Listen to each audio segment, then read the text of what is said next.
nice stage for me.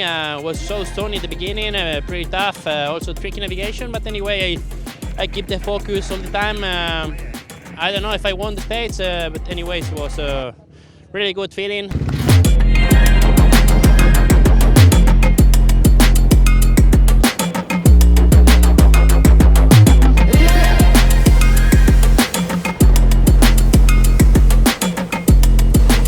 The bike feels good, you know. We did some changes from last year, and yeah, the feeling is good. I feel good, and the bike is good. So yeah, we will push every day.